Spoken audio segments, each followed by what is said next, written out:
Guys, if you're gonna cheat in this life, please learn the ropes of the thing you're cheating while the cheating is like still low key, because it can't be that you're performing abysmally in a game that you're watching being played every day. Then something else popped up today and I was like, I need to show you guys. You must. Oh, but you must know. It's about this so it's by this YouTuber called Mujin, who does like a whole bunch of like really interesting videos just in general. This esports like player who essentially got caught like cheated, like having faked all her games. It's the wildest thing. We simply must watch this. But do grab some snacks, do grab some popcorn. If you are not subscribed to Mujin, totally subscribe to Mujin. Makes great videos. And like do comment and like and share and stuff. Okay, let's go. Would you be willing to go in order to fake a life that isn't yours? In today's world, this is a question worth asking, because let's face it, there's too many people out there renting a sports car for a day pretending that it's theirs. And God, if I see another guru on a tropical island claiming that they made it because they did a few stock trades, then I might just burst a testicle. It takes common sense to understand that these people are using credit cards. This, of course, is all done in the hopes of trying to impress others. And while yes, it is pathetic, ridiculous even, it is done on a wide scale these days. I mean, this has gotten so big that there's an entire economy built around fake influencers. People who rent out mansions, sports cars, photographers, you name it, all in the hopes of appearing to be something that they are not. However, even though we've gotten to a point where this has gotten worryingly sophisticated, with an entire economy built around it, all of this still pales in comparison to the fake life that esports athlete Nafat Warasin has lived for the last few years. And also, before we get into it, the most iconic version of like fake influencing that I've seen, that like even I was like, I've got to respect y'all, is this one story that I heard where people were like, it was like a group of like influencers, and then they would like essentially so like it would be like one person buys a Louis bag, right? And then like they sort of like pass the bag around everyone, so like everyone looks like oh look at me with my little Louis bags and my bag collection of like, you know, like rented out or like passed around, like it's one bag. Like everyone is using the one bag. But let's say it's like 20 influencers, right? There's one bag, and like on Monday you've got the bag. Take pictures of the bag, look fab with the bag. Tuesday you're giving the bag to like fucking Kimberly or whatever. Kimberly does the most, takes pictures with the bag. Wednesday give the bag to Carol, right? And like just everybody gets to look rich online. I was like, you know what? I can't be mad at you guys. I kind of, as a hustle, I kind of respect that. Anyways, I might just have to stop being a fake influencer. Like the formulas are right here, man. Absolute rising star in one of Southeast Asia's most popular games. She managed to get signed to one of the top esports organizations of the region, which eventually led her to the highest honor imaginable, representing her country of Thailand in the 2025 Southeast Asia Games. Now, yes, admittedly, throughout all this time, she definitely had some suspicious behavior. There were definitely some doubts in regards to her avoided nature, but her teammates attributed that to maybe her being awkward, to maybe being nervous. You see, no one on her top team throughout so many hours playing with her could have ever guessed that her entire esports career has been nothing but fake. And no one could have even begun to come to the conclusion that for all this time, she wasn't even the one playing. What's even worse here is like, that this also, I'm sorry, as so sorry to keep interrupting, but like as a person on the team, I feel like you just auto look so suspicious where it's like, there's no way, like the, you know, the records which are like, there's no way they didn't know, you know, like there's no way your teammates didn't know that you were faking, where like you just by proxy look suspicious even though you didn't know anything. I feel like that's so crazy, just being roped into something like that as a team member. I'd be so mad if I genuinely didn't know, because I feel like a story like that is bound to circulate. Got anyways. exposed after she had gotten on the Thailand national team and during an extremely important game between Thailand and Vietnam, which would have led this team to the finals. Yes, she was actually caught red-handed live on stream during the semifinals of a competition that is the equivalent of the Olympics of Southeast Asia. Guys, I can't even begin to explain to you the secondhand embarrassment. I mean, this was so humiliating. Not just for her, though, not just for her teammates, but for the entire country of Thailand. And if you thought this was bad, I never understand people that decide to cheat on. This is my last interruption. I literally don't understand people that like decide to cheat in a live streamed match. It's like I think it was Yu-Gi-Oh or something like that, where like it was a live streamed like professional match, and then the person kept trying to like flip the cards over and just like you're live. you're live. We're watching you live. Who was the person that was playing remotely for her during her entire career? We only recently got confirmation in the beginning of 2026, and it's one hell of a way to start the year. Look, when I saw this, I thought it was so ridiculous. We had to talk about it. So you already know the drill. Without further ado, let's do this. All right, so to fully grasp what's going on, we have to go all the way back to the year 2011 when Tencent would purchase Riot Games. This move was unprecedented and cost around $350 million. They were willing to make this bet because they understood how big the MOBA market was becoming. But more importantly, they were also understanding just how quickly the mobile market was becoming. Barely 2 years prior, Angry Birds had come out. And a year later, Candy Crush would come out. And these games would generate billions upon billions of dollars. Soon developers would stop looking at PC and console and just focus on mobile because it was a cash cow, an absolute money printing machine, and it changed gaming forever. By 2015, Tencent's leadership team truly wanted to work with Riot Games to make a mobile version of League of Legends. But no matter what Tencent did, no matter how many pitches they made, no matter how much revenue they started talking about, Riot Games leadership wouldn't budge. They truly believed that the experience that PC offered could never be replicated on mobile. But Tencent wasn't simply going to take no for an answer. In fact, even before asking Riot Games for their permission, they were already developing a MOBA for mobile behind the scenes and released it on that same year in November 2015. Is it weird? I kind of have like respect for that opinion, where you're just like, man, as like a company, we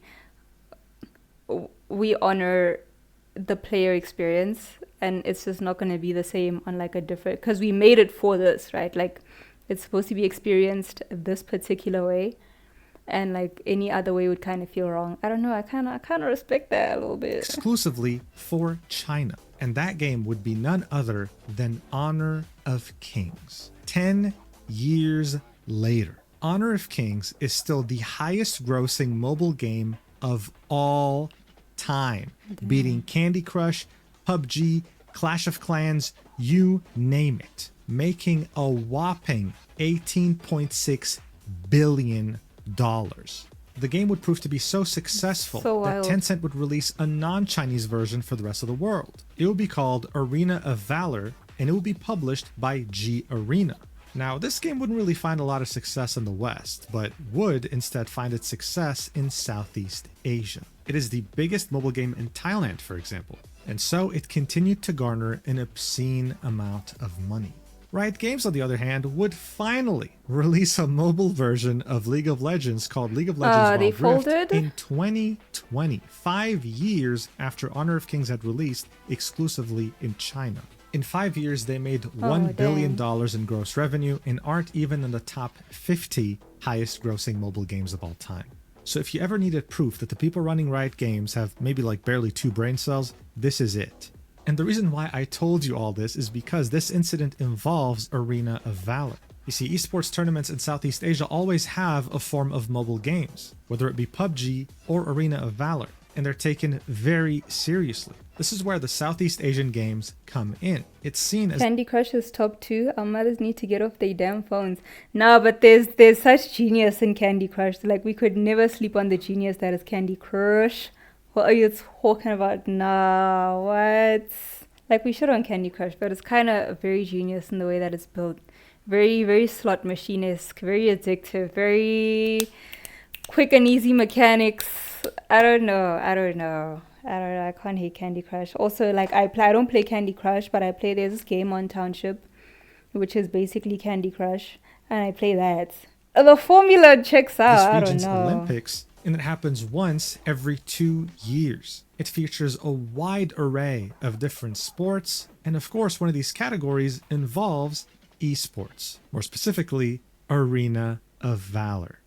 Now, look, as I mentioned in the intro already, when it comes to Arena of Valor, Tokyo Girl was a rising star. So much so that Talon Esports, a recognizable name in the Southeast Asian scene, decided to sign her on their team. And I mean, by this point, one could argue she made it, right? What better indicator of success do you need in esports than getting signed on to a team? But to Tokyo Girl, this was still the beginning of her journey, because with that same team, she would go on to compete in the Thailand Women's National Qualifier for Arena of Valor. And guess what? Her role here would be substitute. But she was so damn good that by the end, not only did they win the entire national qualifier, but she went from substitute to carry. One of the most important roles in the game. Damn. And yes, by the way, they won, which Why do meant they that they keep qualified. making her skin look like Orochimaru in that specific shot with the blue jersey? I don't know. I feel like it's kind of a thing that's done there. I see it a lot with like K-pop idols as well. Because there's this one Shotaro who is like an NCT, and like when he pulled through, he was like a melanated dancer. But nowadays, like I see, I guess it's the like appeal of like, I don't know, but it's the way it seems to be. To represent their country of Thailand in the Southeast Asia Games. That's what the qualifier was for. Team Talon was going to have the incredible honor of representing their country, and Tokyo Girl was right there as the team's carry. Not only that though, she was seen as the rising star of the women's Arena Valor esports scene and was being given nicknames like Beautiful Girl or whatever because she was both beautiful and incredibly skilled at the game. I mean, by this point, we could say that she truly, really made it, right? But in reality, Like, how did she make it this far? real. Like, see, this is what I'm saying. Y'all better take a fucking chance on yourselves. Because if we can fake it this far, we can fake. Y'all stop. Because she and her team had immense pressure on their shoulders. You see, Thailand has the most gold, silver, and bronze medals in this competition's history. So they had high expectations to keep up the status quo. I should point out that this ranking isn't the most fair thing because not all the countries on this list were members on day one. In fact, Vietnam, for example, started off as South Vietnam. But you get the point, okay? Thailand is well known to have the most medals in this competition's history. But that wasn't just it. The members of the Southeast Asian Games take turns hosting the games on their territory. And in 2025, the year her and her team were going to compete, Thailand was going to be the host. They were representing their own country on their own soil. The pressure couldn't have been higher. And so on December 15th, it began. The Southeast Asian Games 33 Group Stage Women Arena of Valor Tournament. 4 countries participated: Vietnam, Thailand, Laos, and Timor-Leste. Based on the qualifiers, Thailand was on track to make it to the finals. All they had to do was win against Vietnam. This was their first game in this tournament. So Thailand's team's only goal here was to just defeat Vietnam so they can make it to the finals and guarantee second place. If they would win the next match, they would guarantee a gold medal. They were in a very good position here, and they were so close to getting a minimum of top 2. But of course, seeing that they're on their home soil and they're representing their country, they were going for the gold medal. However, with some of the complications that occurred, I'm sure that some of the team members would have just rather gotten a bronze medal, in fact, no medal, rather than have to go through the embarrassment of having Tokyo Girl on their team. Alright, so here's the deal. Tokyo Girl's suspicious behavior would begin even before the game started. You see, as part of the tournament, they're all given a game phone. They can't use their own phone to compete, obviously. When Tokyo Girl would receive her phone, she'd ask, "Can I take the phone with me so I can set it up with my own settings?" She was told, "Of course not, that's against the rules." But that would only be the beginning of her suspicious activity. That's so crazy. It's giving like, hey, can I take this exam home real quick to like look through it before I write? Like, girl, no. Acting weird even on the live stream, trying to hide her phone from the camera in front of her. making it seem like there's something on there that would get her in trouble somehow. And then eventually, live being on so stream, obvious. the Thai coach would catch something weird happening on her screen. And this is when the game would be paused. How did People we let it get this far though? Like, I don't understand how it got this. Yo, stop. So no, there were no like test runs, no like team plays before this. Like, this is a wild place to catch someone, dude. Also, she's acting so suspicious. Like, bro, you are so bad at acting suspicious. Because what do you mean? What do you mean this has like a hiding hook? Girl, what? As to why the pause was happening. Some of her teammates had no idea what was going on, but the stream kept running, and she was being confronted by staff. They noticed that the movements she was making on her phone weren't matching the in-game movements. And what's worse is that the game would continue after this, and her performance would become severely worse. It seemed like after being caught, I just know they were a top-tier cheater in the exam hall. How? Like this? Nah, bro, it's giving never cheated before. But how did we, because this is the finals. This is the finals. You telling me no one scoped this before the final? Had flipped. And as the second game was starting, her performance became abysmal. Barely able to get a single kill. But at the time, fans weren't even concerned with any of this. They were concerned with the fact that she was acting weird after being caught, making a middle finger gesture to the camera. This is of course seen as very unprofessional and not fit for an athlete. But I guess this was just her way of coping with the idea that she was caught. So as I mentioned, after she was caught, the games kept going on. Tokyo Girl's performance would be abysmal, some of the worst games she's ever played in her career. And Thailand would end up losing to Vietnam 0-3. Guys, if you're gonna cheat in this life, please learn the ropes of the thing you're cheating while the cheating is like still low to, because like, I don't know, because I see this with like corrupt officials as well. Like, you telling me you learned jack shit the whole time you were cheating? Like, what do you mean? Where it's like, all right, and I'm not saying cheats. Okay, I obviously don't advocate any cheating at all. But if you ever feel as though you should, and don't, there's literally no reason to ever. But like, if there ever comes a time where you're like, all right, bruh, the only way up is through, you know, a dishonest ways of getting there, right? Have your little person that's cheating, but like, learn what they're doing on the side, so that by the time you get to the finals like this,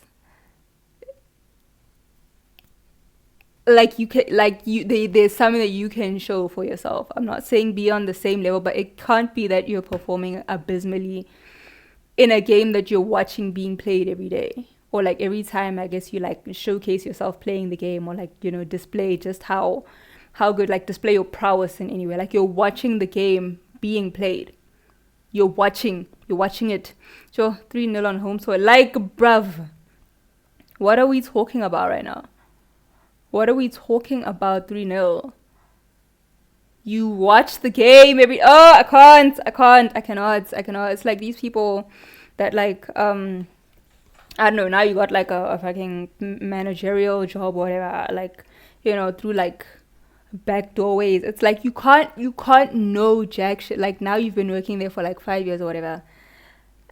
And then you still have like no papers to show for it. Like, whenever someone's gonna come in and be like, oh, so like, why is this person at the top? You still have no papers to show for it. All this time you've been there, you still have no expertise to show for the job. You've been sat at all this time. Like, bruh, learn the thing you're cheating at. If you're gonna cheat, get good along the way, bruh. I can't. Oh gosh. It was a very embarrassing defeat, but what was more embarrassing are the extremely quick and ruthless consequences that came her way on the same day.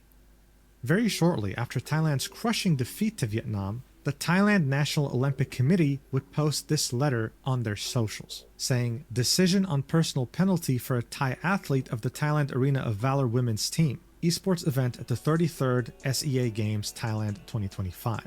To whom it may concern, this is to inform you of the decision made during the Arena of Valor women's team match between Team Thailand and Team Vietnam in the winners final of the esports competition at the 33rd Southeast Asian Games on December 15th, 2025. A Thai athlete, Warasin Nafat, committed an offense under item 943 of the Esports Technical Handbook by using unauthorized third-party software or hardware modification during Game 1 of the match. After further investigation, conclusive evidence was found.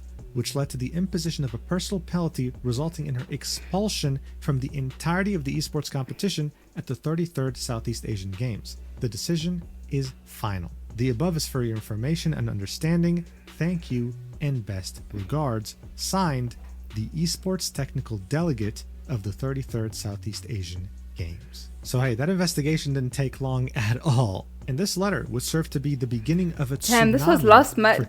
I'm sorry, 15th December to last month. Barely 30 days ago. That's crazy. Tokyo Girl's entire career. Oh But gosh. before we get to that, let's take a step back. What the hell did they mean when they said using unauthorized third-party software or hardware modification? What exactly did she do? How could you even cheat in a MOBA game? Well, that wasn't clear. The Thailand National Olympic Committee didn't give any specifics, so you had many people theorize, and even news publications theorize, that what she was using was TeamViewer, a program that allows you to remotely control a user's device. But you see, anyone who's used TeamViewer before can attest to the fact that it's laggy as fuck. The latency would not allow you to compete in a high-level esports tournament, especially in a MOBA. It requires split-second decisions. Additionally, how fast is AnyDesk compared to TeamViewer? Because TeamViewer is like pretty slow. Might be AnyDesk, because you also get remote access control there. Wait, did the software play the game for her? No, there was probably someone like, because if she was using TeamViewer, there was probably someone on the other side playing. But then why didn't that person just make the team?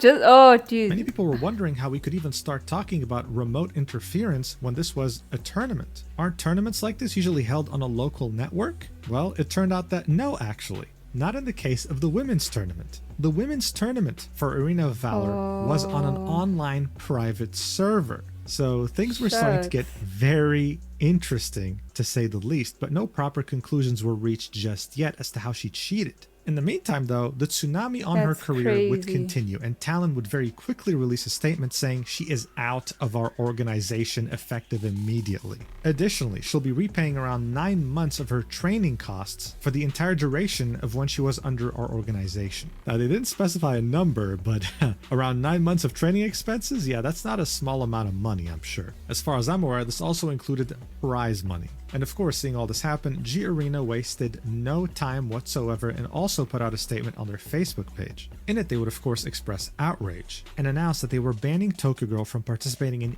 anything related to Arena of Valor indefinitely, forever.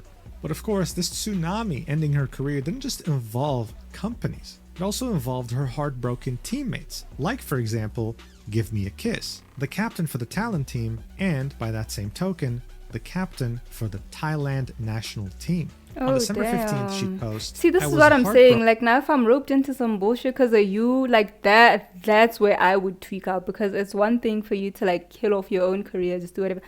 As soon as it affects me, could be someone who might not be a woman, or they might be a more experienced person who's overqualified for this league. I don't think you could be overqualified for like a national team, because that's the point. Like, you can't be overqualified for the Olympics. If you're the best that the country's got, then like pull up, bruh, and like rep your country, right? But it might, if this is like the women's league, then it might be, someone who's not a woman, definitely. It's kind of crazy though. Like, girl, hello, guys, fake it till you make it. Fuck it, please. Go take a shot. Any opportunity you see there, you're so unqualified for that shit, apply, bruh. When I found out, but I'll do my best. Her heartbreak is of course in reference to her teammate cheating, but her saying that she'll do her best was in reference. You want to be a scuba diver full time? You don't know how to swim? Apply for that shit. Get in there, like because like what? The game they've still yet to play in the lower bracket final. You see, shortly after the game with Vietnam, Tokyo Girl would get benched. The Thailand national team would then bring in the substitute to play against Laos, because they had won against Timor-Leste and therefore qualified to play Thailand in the lower bracket final. The winner of the lower bracket final would face off against Vietnam in the real finals for the gold medal. Thailand would actually end up winning against Laos, qualifying them for the finals against Vietnam. This game against Laos would happen on the next day in the early morning of the 16th. However, barely a few hours later, Santi Lothong, who is the president of the Thai Esports Federation, would go live on his personal Facebook page. This is when he would confirm, while breaking down in tears, that the Thailand national team for Arena of Valor would be withdrawing from the competition entirely, even though they had made it to the finals against Vietnam. Can you imagine after all that work that you put into the team? So I'm listening to the section here where they're like, the substitute came in. You've literally taken the spot of someone who could have been in the main team. Now you've taken that spot just to come do jack shit. It's someone else that could have been the substitute, like player number 6 that just didn't make the team because your ass came in and like took that spot. See, this is so fucked up, bruh. I just killed it off for everybody. Like, how did you accept this role? Like, you knew you were going to be live. I can't. Laos would take their place, and this meant that Thailand was withdrawing with 0 medals in the women's tournament for Arena of Valor. He'd then speak to a newspaper on that matter and say, I, Santi Lothong, as president of the Thai Esports Federation and president of the Asian Esports Federation, hereby announce that Thailand will withdraw its Arena of Valor women's team from the 33rd SEA Games hosted by Thailand.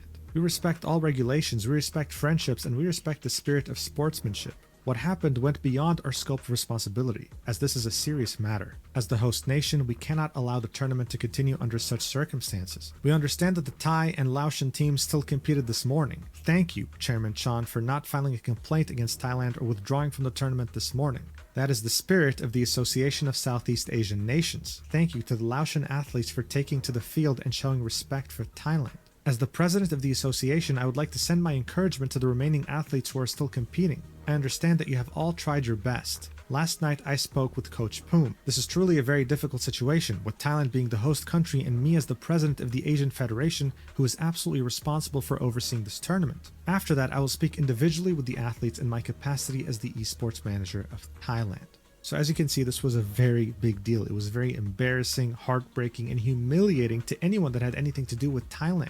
After the announcement of them officially withdrawing from the competition, Give Me a Kiss would post another Facebook post that was met with a ton of support, saying, I'm speechless with sadness. We've all worked so hard for this, towards our shared dream and goal. We accept one. Now you're sitting at home knowing you got cut because they couldn't see someone was cheating.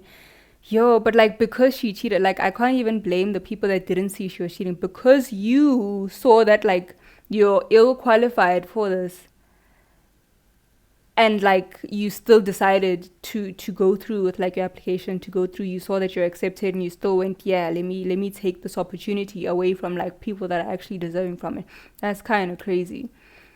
But we -1 have all worked hard. We continued practicing with the remaining lineup until very late. My heart is completely shattered. Finally, I want to apologize to everyone. You see, this wasn't just about the teammates of Tokyo Girl or the organizers. This stretched way beyond to any Thai athlete. In parallel, for example, the men's division of Arena of Valor had won 2nd place. But now, even that was being put into question. Did they cheat? Did they do this legit? They had essentially faced additional scrutiny just because of that incident and made it seem like they faked their win. All Thai athletes were beginning to suffer from this. So seeing that this incident had escaped containment like radiation had escaped Chernobyl, and the consequences were spreading shockwaves across the entirety of Thailand as a country and its integrity and its pride, what did Tokyo Girl have to say about it? Did she apologize? Did she make amends? Did she try to make it right? Yo, like, oh my gosh. Like I can't imagine how embarrassing it must be. Like, you left home, you're like, yo, we gonna come back with the trophy. And you're the host nation too, by the way. We gonna come back with this trophy. Ooh wee, our sponsors gonna sponsor us to the moon and back. Let's go. And then this is the outcome, like no trophy, no nothing, just embarrassing situation. That must be so embarrassing, dude. Oh my gosh. Because why would she? Instead, she'd be hospitalized immediately after. And the only public statement she'd make would be a reply to a Facebook post criticizing her. Here's what she'd have to say. Let me answer.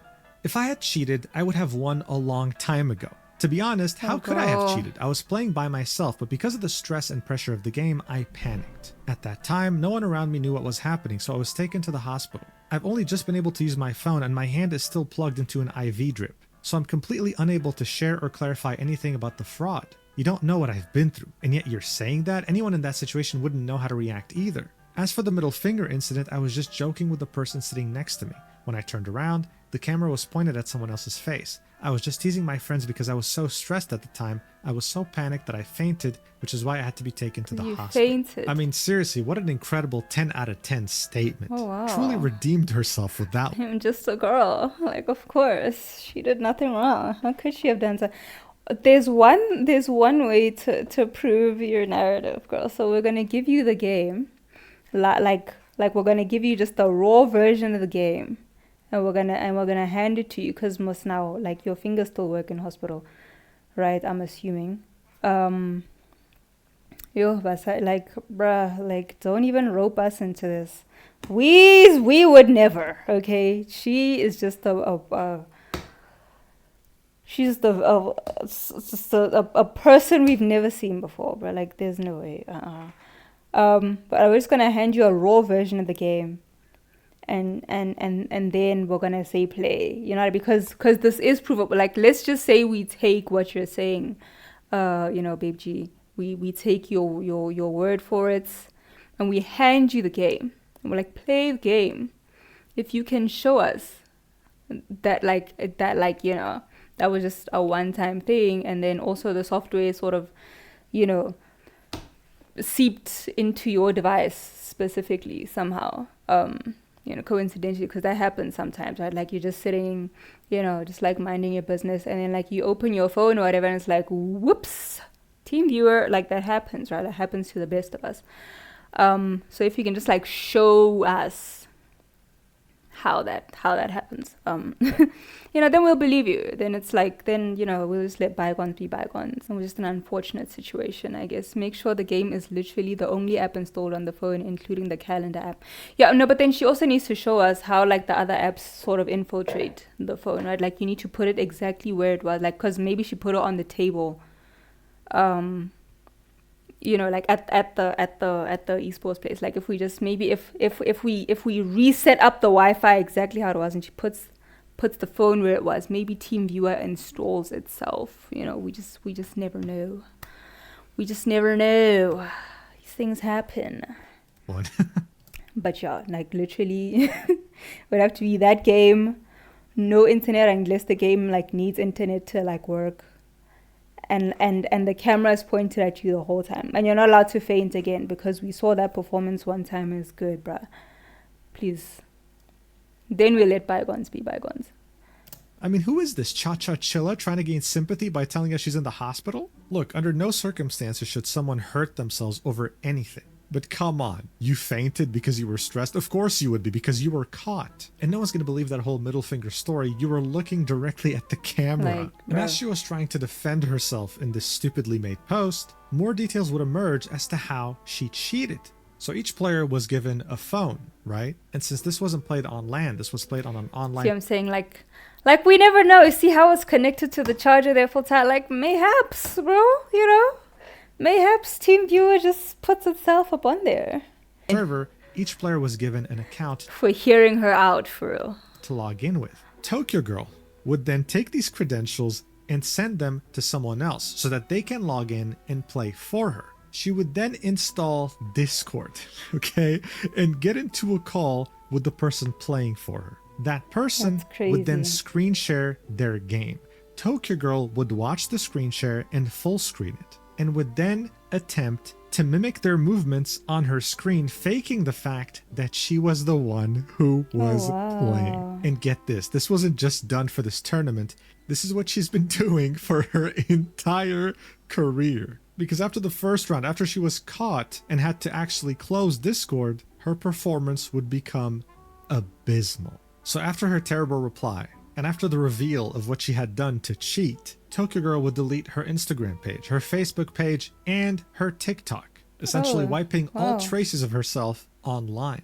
As people were still mind blown by how she was able to fake her entire career through using... It's like, but why did she think being cocky about it was a good idea? Like, that's the thought process that I don't understand. Because, like, there are moments in time where you're like, man, I've thoroughly fucked up.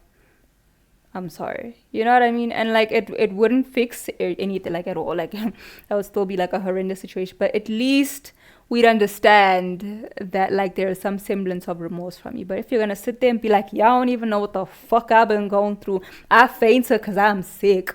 Yeah, that's what's up. Y'all don't even know. You judge me for shit you don't even know about. You on the team, you don't know how bad like the fucking like pressure gets around here. You've never been on the type of pressure that I've been on. Like now if you issue an apology after having said all that, now it's like, well, now you're just sorry you got caught. You know what I mean? Like now, like there's no apology that you can issue that would sound genuine at all. Like the first one, it would still be kind of wishy-washy, but I feel like they'd be, like out of a pool of like 50 people, they'd be like a good like 3 that are like, guys, sometimes in life, like we make mistakes, da.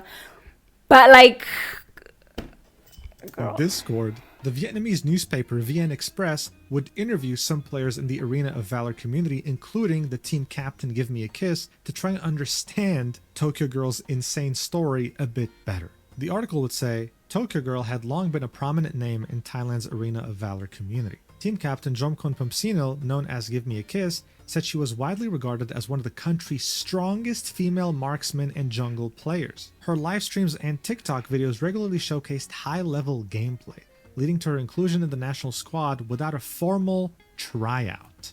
Head coach Jakopon Pom and several teammates said Tokyo Girl appeared to be the strongest player on the roster during preseason practice matches. However, they noted that she rarely attended in-person training sessions and mostly played with the team online. Surprise, surprise, right? Tokyo Girl's reputation was further reinforced by Chicken V, a well-known Thai Arena of Valor streamer who had previously helped introduce her to a wider audience. I played solo matches against her and lost badly, Chicken V said. But in hindsight, there were warning signs. She always had someone beside her when playing online. When I asked her to play in person, she often made excuses. Looking back at her old videos, none showed her hands or the screen, only her forehead. So you see, there were signs, but these people chose to give her the benefit of the doubt. And yet she completely used their trust and threw it in the garbage. However, one question... But it's like, why even cheat? Like, I don't understand why? Like, oh my gosh. Like, why even cheat though? Cause we, I don't know, maybe the sponsorship money was like fantastic or so. I don't know, dude. But like, I don't. Cause like, how do you conjure something like this up in the first place? Cause it would have to be someone's idea where like, oh hey, like it's like me and like fucking like Marcus or whatever, and it's like, hey, so how's about you play and then I just pretend that like I'm playing. Like, why would you conjure that? I don't understand. I don't. Who the hell was behind her gameplay? Who was this insane player that allowed her to fake her entire career? Well, and you won't believe this, but it just so happened that Tokyo Girl's boyfriend had been an esports player for Arena of Valor. Wow. I know, absolutely crazy. No one would have guessed that. So people theorized that it was him. However, no one had any concrete proof, and no one had come out to reveal this. That would be, of course, until a couple weeks would pass by after the incident. Because on January 2nd, the remote player would finally confess. To almost nobody's surprise, on January 2nd, Cheerio would come out and confess that he was the player playing remotely for Tokyo Girl. He confessed this by posting a statement on his personal TikTok account. An account that still, even after posting the confession, has a donation link in the bio. I mean, how shameless can you really be? The statement would, of course, be in Thai. Gotta get that bag. Gotta get that bag. Comprised of 2 pages. Here's what it had to say. Hello, I'm Cheerio, and I want to clarify the issues that occurred during the SEA Games 33 and other tournaments, where there were suspicions of substitutions in many matches. I acknowledge that this is true as reported by the press. I've had time to reflect. I regret what I have done, and I want to offer my sincere apologies to society. Okay, this is a bit roughly translated, but you see, here's a part. Like, it's just coming after like, my girls has already just like fucked it up with her little like. But like, if she started like this, we'd like. I'm not saying it would be like like roses or forgiveness or wow, just everything is fine. But like, it would have been better. It would have been the better, point, I'm Devs. sure. I take responsibility for what happened and accept all criticism and consequences without any justification. I apologize to those affected by my selfish actions. I apologize to all Thai people for bringing shame to the country. This incident is an important lesson in my life. I will use it to reflect on myself, improve, and make amends. I promise that I will not let anyone else be harmed or let the country lose its reputation because of my actions again. Finally, I would like to apologize to everyone once again. I apologize to Mr. Santi Lotong, president of the Thai Esport Association. I apologize to the Talon women's team. I apologize to the other women's teams that lost their chance. I apologize to everyone involved in all the tournaments I participated in, and I apologize to everyone who was disappointed with the results. I decided to speak out late because the public outcry was so strong and so rapid that I wasn't prepared and didn't know how to respond. I apologize to everyone. I'm currently in a place where I'm not ready to live stream. When I get home, I will live stream to apologize and again explain what everyone wants to know. So look, already way better than the statements that Tokyo Girl made. Exactly. But still, a lot of questions remain unanswered. And I guess when he eventually live streams, maybe we'll get to know. And according to this article by the Vietnamese publication known as Bao Moi, Chiryo is highly regarded in the Thai esports scene. Specifically for Arena of Valor, he's seen as a very skilled player. Interestingly enough, someone of his skill and playstyle stood more to lose than Tokyo Girl by doing this. So that's one of the questions that's unanswered. Why did he do this? Purely because he was her boyfriend, or was there something else at play? Either way, in the grand scheme of things, that doesn't matter. Was he because the still Thai an active esports player though? Because then, like, when do you get to like showcase your own talent? Because that, like, they literally have to ensure that they never playing at the same time. So if you guys are like at a tournament or whatever, and she's playing in like the women's league and then he's playing in like the dudes league, they'd have to make sure that like they never playing at the same time. Like, how do you enforce something like that? It's kind of crazy. Association immediately would announce that they're taking action not just against Tokyo Girl, but now against Chiryo after he admitted being the remote player. This is where Santi Lotong would confirm that he'll be pursuing legal action against both individuals to the fullest extent, saying that Chiryo's admission will expedite the investigation process by allowing communication companies to check the IP addresses of the offenders for evidence, with authorities affirming that legal proceedings will continue until fully resolved. And by the way, just as an update, yes, they've confirmed that the IP address was different. So it doesn't take a genius to understand that this couple will be facing a lot of headaches in 2026. And the year has barely just started. But speaking of headaches, the ones who actually have to suffer through them for a long time now will be anyone, more specifically any woman looking to compete for Thailand. Or you know what? In esports in general. This is well explained by Frozen Kiss, one of the biggest Thai female content creators who also used to be an esports athlete. She'd make this post on Facebook saying, "I am speechless with disappointment. Why would someone cheat to make the national team? Even in smaller tournaments, it's unacceptable. Other women's teams that are serious, dedicated to training and competing have been developing for so long. This Southeast Asia Games was watched by many, and there was a growing desire to see a proper women's tournament established, and then it all fell apart. The problem of substitutions never goes away no matter how many years pass. Honestly, I'm so ashamed that a player we used to compete with is accused of cheating at a national level. How will people view Thai female players now? Why would someone dare to ruin our country's reputation and the dedication of others? It feels so unfair. I feel so sorry for the other teams that worked so hard but lost like this. It's such a waste of opportunity." So as I mentioned before, this wasn't just about this team in particular, or Tokyo Girl in particular. This was about all Thai athletes. And I mean, think of how demotivating it is to be a team that had lost to Talon in the national qualifiers. Like, you lost out on the opportunity of representing your country because someone on the enemy team had their boyfriend playing for them. That's crazy. It's so unfortunate. And based on Frozen Kiss's post, she said the problem of substitutions never goes away no matter how many years pass. This means that this isn't the first time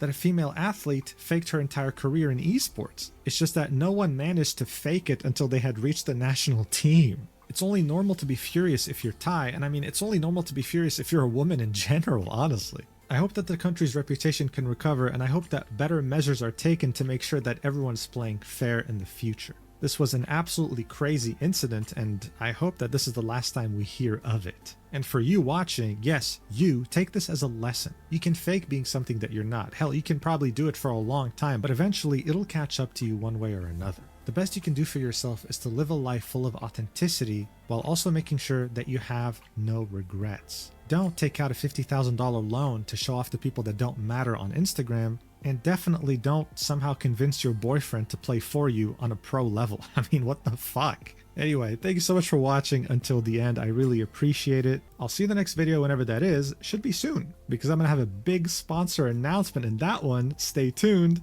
I love you so much, and please take care. Mwah. W video, y'all. Please subscribe to Mujin and like the video. It's an amazing video. And that is insane. Also, like, for me, it's the money that goes into like an athlete, right? Like, you're talking sponsorships, you talking resources, you talking just any type of support that they get a uniform. Like, these are things that have essentially just all gone down the drain because someone decided to like cheat in the way that she does. That's wild as hell, man. Damn. Don't cheat. Do not cheat. It's not worth it. It's not worth it. Get your own accolades in this life. Okay, because like, can you imagine? I don't like, it's kind of wild. Like, why would you want to rely on someone like that as well? You know what I mean? Like, that's because imagine he like, I don't know, like breaks his toe mid your tournament, and then now like that's what's like he's you know, like at hospital, like nursing the toe. Now you like, there's just so much riding on someone else. Why would you want to put yourself in a position where like so much of your career is riding on someone else like that? I know. Also, you're watching the game every day, girl. I don't know how you don't eventually become like super good at a game that you watch every day, to at least be decent enough to like make substitute. Like, you're watching a professional play this every day. I can't even deal. Like Mujin's video, subscribe. Should I give like an intro? I never have intros. And then like I'm like editing the YouTube video and it's like, bruh, you should have said something. Today we're learning how to fake an entire esports career. Let's go. Is that good? But that's where the money is. You've got to cheat for the bag. No, but then like if and again, I'm not saying cheats, but if you're gonna cheat, get good along the way. You can't just suck forever at the thing you're supposed to be known as a pro for. Because like, can you imagine, now you have fans, right? You have fans that are like super excited to see you. They're like, wow, like, you know, you like pull through or whatever. Like, let's game. Like, they're super excited to be gaming with you, and like you're a female you know, like player, so you're gonna have like other little girls like looking up to you, going like, they're gonna come across you and be like, oh wow, like can you like play with us, you know? I don't know, we have like a little get to LAN party whatever on Saturday, right? And like, we'd be honored if like someone super professional comes through and like comes to play with us. Can that person be you? What, are you just gonna like say no forever? You're just gonna be known as that person that doesn't participate in any community building, anything? No, you don't hang out with anybody, you don't fuck with nobody, just so that you can maintain cheating. That's kind of crazy. I don't know, that's kind of wild to me. It makes absolutely no sense at all in the least at all. But yo, that is the video. That's man, yo. Like, please don't cheat. It's not worth it. It is not. But yeah, that was the little itty bitty bit of drama that I was showing you guys. Like, I watched like the first like 3-ish minutes of it, and I was like, absolutely not. Basically, she pulled a Milli Vanilli. They like, the fact that they would make it in this day and age, I think, is what breaks my heart, because I feel like you have so many people that are just like known for lip syncing. I was watching people on, I was watching one specific person that was like breaking down how Taylor Swift has been lip syncing all her live shows that cost like $1 trillion to go and like watch and stuff. Like, she be lip syncing all things. I don't know, you have like J-Lo, who basically like hardly ever sang any of her own. So like they would be fine in our modern, you know, sing-songers music landscape. I think that breaks my heart more than anything. Like, they were just in the wrong era. They were just musicians at the wrong time.